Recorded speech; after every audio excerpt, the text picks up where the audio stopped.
तो इस पूरे कानून का मतलब ये हुआ कि इनकम टैक्स के कानून लागू होते हैं, साथ में फेमा के कानून इस बीच में आ जाते हैं।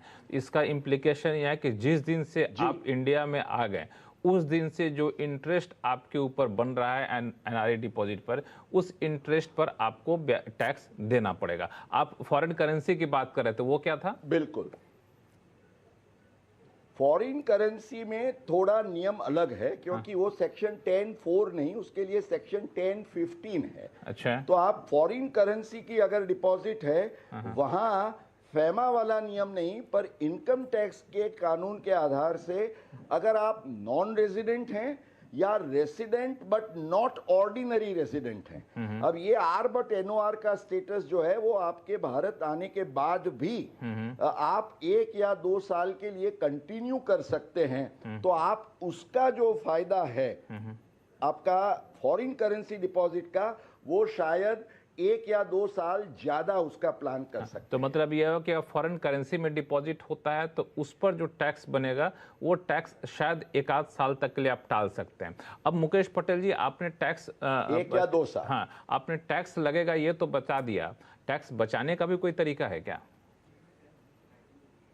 संक्षिप्त में अगर बता सके तो। अगर आप मान लीजिए, हाँ, अगर मान लीजिए कि आपकी कोई बड़ी डिपॉजिट है, समझिए किसी के केस में 2 करोड़ की एनआरई डिपॉजिट है और उसको 8% के हिसाब से 16 लाख रुपए का उसका इंटरेस्ट होता है और भी उसकी इनकम है, तो अगर उसका एवरेज रेट ऑफ टैक्स 20% से ज्यादा हो जाता है, तो उस केस में आप एक सेक्शन 115H करके है आयकर कानून में, इनकम टैक्स एक्ट में, उसके तहत आप ये फायदा ले सकते हैं। ऑप्शनल है आपको लेना या नहीं लेना, पर जहां ज्यादा इनकम है वो ले सकते हैं कि आप 20% के फ्लैट रेट से जब तक आपकी एनआरई डिपॉजिट बनी रहे, मान लीजिए 5 साल या 10 साल के लिए भी आपने रखी हो, तो वो आप instead of your 30% tax you can avail the concessional rate of 20%।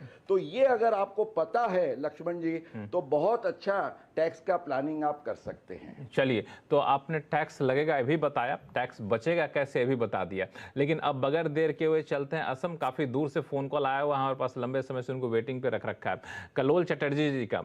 Kalol जी नमस्कार। कि मैं आसाम में पोस्टिंग हूँ and I am PSU employ.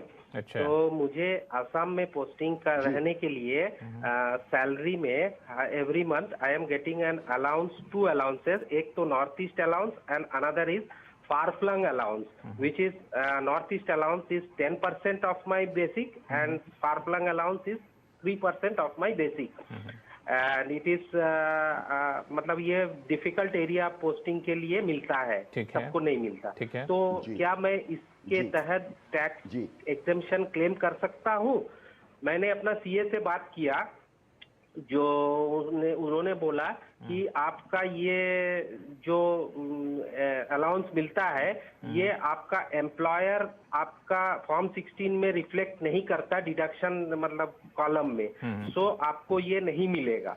आप एम्प्लॉयर से बात कीजिए, अगर वो फॉर्म 16 में रिफ्लेक्ट करता है देन ओनली आपको ये एग्जेम्पशन मिल पाएगा। क्या है ये, क्या मैं क्लेम कर सकता हूँ? अगर क्लेम कर सकता हूँ तो अंडर विच सेक्शन?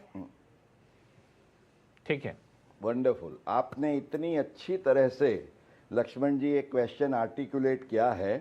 अब मैं ये कहूँगा कि आपकी बात सही है, आप आसाम में हैं और आसाम में जिसको हम रिमोट एरिया अलाउंस कहते हैं वो एम्प्लॉयज़ को दिया जाता है, और इनकम टैक्स एक्ट के तहत एक जो सेक्शन 10 सब सेक्शन 14 है, उसके तहत ये जो रिमोट एरिया अलाउंस जो दिया जाता है उसका फ़ायदा एग्जम्पशन का, जो इनकम टैक्स का एक रूल है जिसको हम रूल 2B कहते हैं, उसके तहत जो प्रिस्क्रिप्शन दिया गया है, हालांकि बहुत साल पहले ये नियम किया गया था, तो आसाम के लिए ये जो difficult area remote allowance special compensatory allowance का एग्जम्पशन जो कहते हैं वो कलोल जी ज़्यादा नहीं है, 200 रुपया प्रति महीना है।